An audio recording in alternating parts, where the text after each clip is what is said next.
आज Sindh high court ने ये जो उनका पहले फैसला था, मैंने आज भी पिटीशन दाखिल की, दूसरी एप्लीकेशन मैंने ये दाखिल की जो गुलाम अब्बास की पिटीशन है। आज वो उस पर भी नोटिस हुए कि वाटर सेक्रेटरी और एस्टेब्लिशमेंट सेक्रेटरी ने जो है वो इस जजमेंट की वायलेशन की है, उनको कंटेम्प्ट नोटिस इशू किया जाए। सिंध हाई कोर्ट ने उस पिटीशन पर भी आज सुबह जो है वो नोटिस जारी किए हैं वाटर सेक्रेटरी को और establishment secretary of the federal government, क्योंकि उन्होंने सिंध हाई कोर्ट के फैसले पर अमल नहीं किया है। देखिए, ये वाटर जो इशू है ये लाइवलीहुड का है, ये फंडामेंटल राइट से तल्लुक़ रखता है। उस पर जो लीगल रिजीम है उस पर हमें पहले भी एतराज़ात थे, अभी भी एतराज़ात हैं, लेकिन उसके तहत जो फैसले साजी का सिस्टम है वो इरसा से शुरू होता है। इरसा ने वाटर अवेलेबिलिटी सर्टिफिकेट जारी किया, उसके बाद सिंध गवर्नमेंट ने जो है वो ऑब्जेक्शन दाखिल किए। एक ने इसकी मंजूर नहीं की, लेकिन उस लीगल रिजीम को बाईपास करके, जैसे कि कोई किसी क्रिमिनल को जो है मौत की सज़ा आती है वो अपील करता है सुप्रीम कोर्ट में, जब तक वो अपील पेंडिंग होती है तो उसको फांसी नहीं दी जाती। तो इस तरह से जब सिंध गवर्नमेंट की अपील जो है वो काउंसिल ऑफ कॉमन इंटरेस्ट में पेंडिंग है, वो पेंडिंग है objections under the law, under the constitution, उसके बावजूद कैनाल की कंस्ट्रक्शन शुरू करने की कोशिश की गई, जिसको सिंध के अवाम सरापा, जिस पर हकीकी तौर पर सरापा एहतजाज हो गए। और सिंध में जो है वो बड़ी तहरीक चली कि पहले भी जो हम पर वाटर रजीम मुसलत की गई है वो अनफेयर है, अनकॉन्स्टिट्यूशनल गवर्नमेंट के दौरान की गई। और ये भी जो सर्टिफिकेट जारी किया गया वो भी केयर टेकर गवर्नमेंट के दौरान जारी किया। केयर टेकर गवर्नमेंट को ऐसे अख्तियारात ही नहीं थे।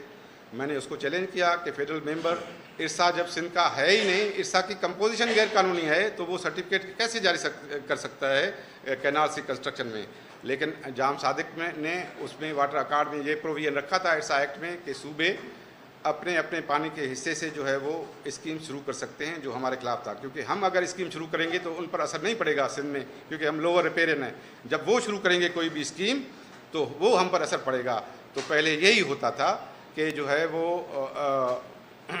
अगर स्कीम जो है वो अप स्ट्रीम शुरू की जाती थी, अगर सिंध के एतराज़ात होते थे तो उसके बगैर जो है उनको डिसाइड करके स्कीम नहीं शुरू की जाती थी। लेकिन ये जो इरसा एक्ट पास किया गया गैर आइनी तौर पर मुसलत की गई गवर्नमेंट की तरफ से, उसके बाद जो है वो उन्होंने अपनी स्कीम्स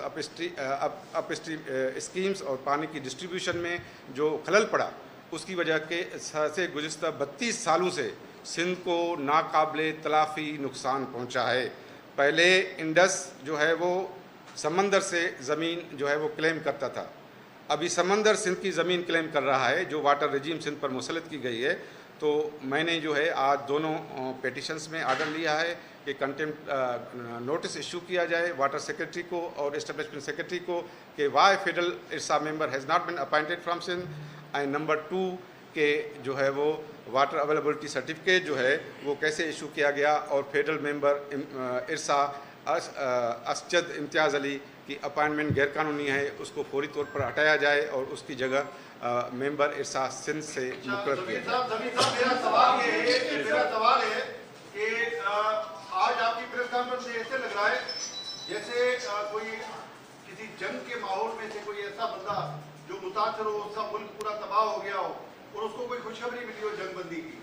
तो ये आप ऐसे महसूस हो रहा, आप सेनेटर भी हैं, इस हुकूमत के हिमायती भी है, आपके वोट से वफाकी हुकूमत खड़ी है, फिर ये आप अपनी पार्टी के सिंध हुकूमत के वजीर आला की तरह जो है वो एक हारे हुए खिलाड़ी वाला स्टेटमेंट क्यों दे रहे हैं? आप लोग आईनी फोरम इरसा का इजलास वजीर आजम कौन होता है जो नहीं बुला रहा? आप लोग इतने बेबस नजर क्यों आते हैं? ये इसका मुझे जो कि जमहूरी निजाम का हिस्सा है, जो स्टेटस है जमहूरियत का, सेनेट की मौजूदगी, कौमी असेंबली की मौजूदगी, सूबाई हुकूमतों की मौजूदगी, तो इन फोरम्स के होते हुए अदालत की जरूरत आपको क्यों पड़ी है? आपकी पार्टी ये छोटे छोटे चुटकुलों पे काम क्यों चला रही है?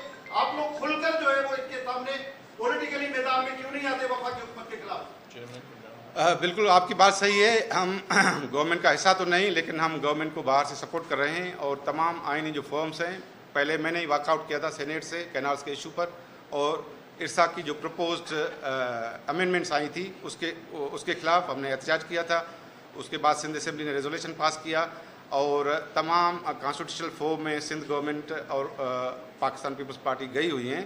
लेकिन इशू ये है, जो आपका इशू है आप कहते हैं कि आप तो गवर्नमेंट हैं, गवर्नमेंट्स को छोड़ दें। अगर हम गवर्नमेंट को छोड़ देते हैं फॉर एग्जांपल आपके मुतालबे पर, तो कल जो गवर्नमेंट आएगी वो क्या कैनाल नहीं बनाएगी? तो हमें हर चीज़ को देखना है। अगर हम प्रेशर करके ये जो है वो फेडरल गवर्नमेंट पर कानूनी आइनी पॉलिटिकल प्रेशर जो है वो लगा के अगर कैनाल्स की स्कीम को रद्द कराते हैं तो वो बेहतर होगा, या हम सिस्टम से निकल जाएं और कोई और सिस्टम आ जाए वो फौरी तौर पर कैनाल्स की कंस्ट्रक्शन करें, तो फिर क्या होगा? हमें as a political party Pakistan Peoples Party आवाम के जमहूरी हुकूक का भी दिफा करना है और आवाम के हकूक़ को देखना है। हमें इस कॉन्टेक्स्ट में देखना है और ज़रूरत पड़ी तो हम गवर्नमेंट से निकल भी सकते हैं, ऐसी कोई बात नहीं है। ये मैं क्लियर बताता हूँ आपको कि अगर हमें ज़रूरत पड़ी, क्योंकि ये गैर कानूनी और गैर आइनी रजीम जो है वो सिंध पर मुसल्लत करके और ये जो कैनाल बनाए जा रहे थे, हमने उसकी हर फोरम पर मुखालफत की है और हमें ज़रूरत पड़ी।